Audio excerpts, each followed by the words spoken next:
Uso na nga ngayon ito. Yung kaibigan natin, si Governor Chavit Singson, according to reports, ay naaresto for cyber libel. Hindi po totoo yan. He was not arrested. He posted bail. So, pag mag-post ka ng bail, kasama doon yung process ng booking. So, hindi naman talaga siya na-aresto. Meron siyang kasong cyber libel sa vegan and sasagutin naman niya yun. Piyansa lang siya.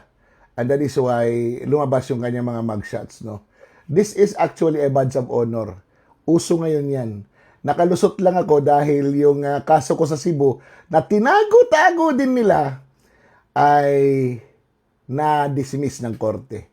So, eto na.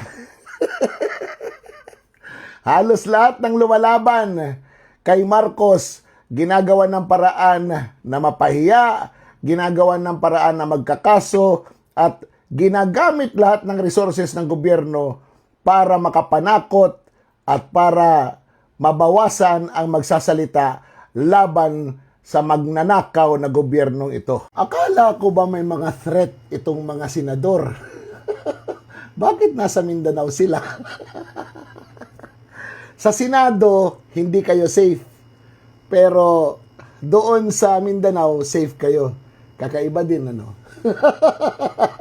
Siyempre, kasama niyo yung mga staff niyo dyan. Di ba? Hindi naman kayo lalakad na hindi kasama yung mga staff niyo. Yung mga staff nyo, mga empleyado din yan. Ng Senado. So, work from home din sila. Nagtatanong lang kasi nakakapagtaka. Ha? May threat ang mga senador, ang Senado hindi safe. Pero, yung mag-travel sa ibang lugar, lalo na sa Mindanao ngayon, is much safer for them. Anyway, yun lang. Tatanong lang. Sayang ang bayot. Uy, ano ito? Ito yung employees entrance ng Senado. Bakit naka-barbed wire? Naprapraning na ba kayo? Ang empleyado, ang daanan ng mga empleyado, nilagyan nyo ng barbed wire para hindi makapasok ang mga empleyado. Dahil may blue ribbon committee hearing dapat bukas. Naunsa na. O ayan ha, pinapakita ko lang sa inyo kung gaano kapraning ang mga nasa pamahalaan ngayon. Huwag lang mabuko ang pagnanakaw nila sa bayang Pilipino.